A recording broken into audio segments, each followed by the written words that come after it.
Have you ever stood in your own kitchen and realized your marriage is still alive, but the love feels like it left years ago?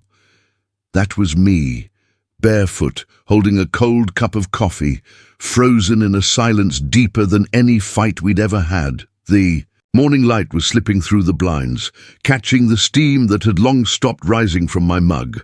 The house was still, too still. My wife had left for work with barely a glance. No goodbye, no kiss, just the soft click of the door. And an ache I couldn't ignore anymore. I didn't chase her, I didn't speak. I just stood there, staring out the window, grappling with the quiet I had helped create. It wasn't anger. It wasn't even sadness. It was absence. A slow erosion. The kind of emptiness that builds over time, quietly replacing laughter with logistics and connection with routine. It wasn't that we stopped loving each other, that love still lingered somewhere beneath the weight of bills, grown kids, long nights, and everything else that makes up a life. But somewhere along the way, we stopped reaching for each other, we stopped seeing each other, and maybe you've felt that too. That moment when the woman lying next to you feels more like a memory than a partner. When you start asking yourself the question no one wants to ask, is this what the rest of my life is going to feel like? Let me be honest with you. I'm not a coach. I'm not a therapist. I'm not here to pretend I have it all figured out. I'm just a man who nearly lost the woman he loves because I didn't understand what she really needed from me. Not at this age. Not in this season of life. No one ever taught us how to love after 50. We were taught to stay, to work hard, to be reliable, but no one told us that being present isn't the same as being connected. That morning cracked something open in me. Not in anger or shame, but in truth. It was the moment I stopped listening with my ears and started listening with my heart. Because the truth is, when a woman stops feeling safe, seen, and cherished, love doesn't explode, it just fades, and I wasn't about to let that happen. So today, I want to share the 7 lessons that helped me bring the warmth back into my marriage. Not through grand gestures or clever tricks, but through presence. Real, grounded emotional presence. And if you're still with me, if you're feeling even a flicker of familiarity in these words, I want you to know something. You are not broken, you are not weak, and it's not too late. Drop a heart in the comments. If this is already speaking to you, I read everyone. Let's get into it. For years, I wore my loyalty like armor. I worked hard, paid the bills, showed up. I thought that providing was the same thing as loving. And maybe you've done the same, believing that being a good man meant keeping the lights on, staying faithful, and not walking away when things got tough. But what I didn't see, what so many of us miss, is that somewhere along the way, I stopped showing up emotionally. I didn't notice the way her smile changed, how her laughter didn't last as long, how her eyes no longer searched for mine across the dinner table. She never yelled, she never complained, but her silence spoke volumes. And when I finally asked, "What's wrong?" she broke down, not out of anger, but out of exhaustion. She told me with tears streaming down her face, "I feel like I don't exist to you anymore." Her words shattered something in me, because I realized I had been doing everything except the one thing she needed most, making her feel seen. That was the day I started listening, not with my ears but with my heart. Have you felt this shift in your own relationship? Drop a heart in the comments. I read every comment. Here's what no one told me, and what most men over 50 never hear. Women don't lose their desire as they age, but they do lose interest in closeness when the emotional foundation begins to crack. After 50, what she truly craves isn't performance, it's presence. She wants to feel emotionally supported, not just acknowledged with gestures. She wants to know she can trust you, not just with her body, but with her thoughts, her fears, and her heart. That trust begins in how you show up emotionally, not just what you do, but how you make her feel in the quiet, everyday moments. She needs to feel safe. able to express herself without being corrected, rushed, or minimized. She needs to feel emotionally protected with you, like she can speak her truth without fear. She needs to feel seen, noticed in the small moments, the way her shoulders slump after a long day, the hesitation in her voice before she shares what's really on her mind. And she needs to feel cherished. Not just for the roles she plays or the things she does, but for who she is deep down, beneath all of it. When these emotional anchors are missing, even physical connection becomes distant. But when she feels safe, seen, and cherished, intimacy returns naturally. And here's the beautiful part. Rebuilding that kind of connection doesn't require dramatic change. You don't have to fix everything overnight. You can rebuild trust and closeness one moment at a time. It starts with awareness, then comes intention, and then a completely different kind of connection. Let me walk you through the 7 things I started doing that completely transformed my relationship, things I wish I had learned decades earlier. These weren't dramatic changes. They were small, intentional choices that told my wife, without needing to say it out loud, "I see you, I value you, I'm still here." It all began with a shift in how I spoke to her. Not just with words, but with intention. I used to give the typical compliments.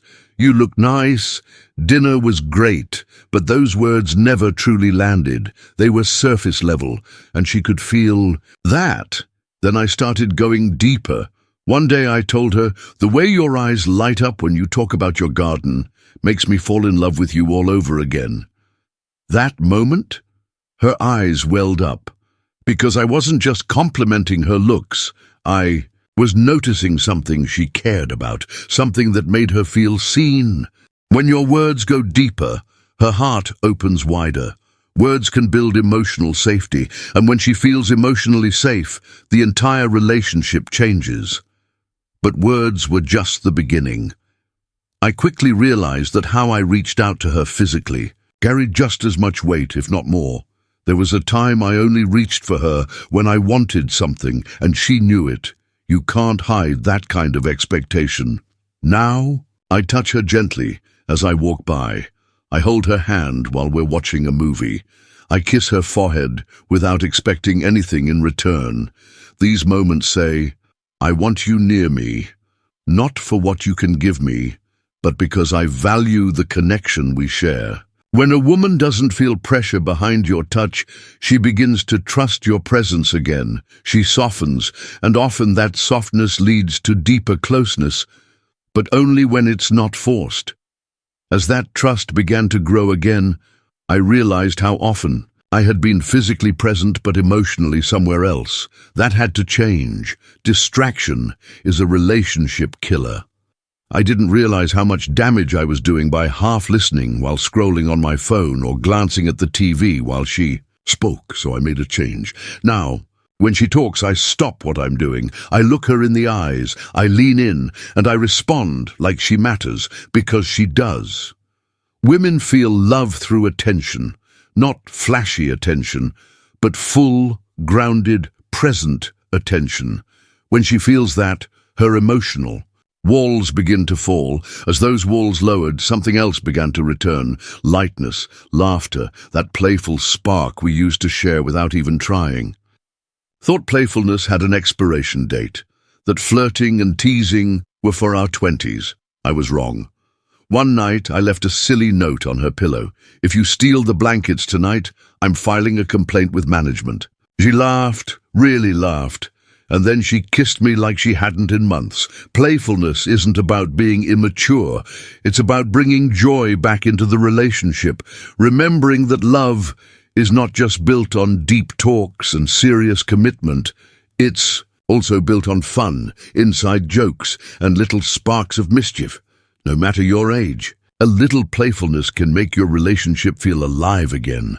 As things lightened between us, I saw how important it was to offer not just joy, but consistency, a steady kind of strength she could relax into. Masculinity isn't about dominance. It's not about being the loudest voice in the room. It's about steadiness, groundedness. Now, when we go out, I open the door for her. I guide her through a crowd with a gentle hand on her back. I walk beside her, not in front of her, and never behind. These small gestures tell her, "You are safe with me. I am here. I am aware of you." And when a woman feels your presence in that way, she relaxes into the relationship.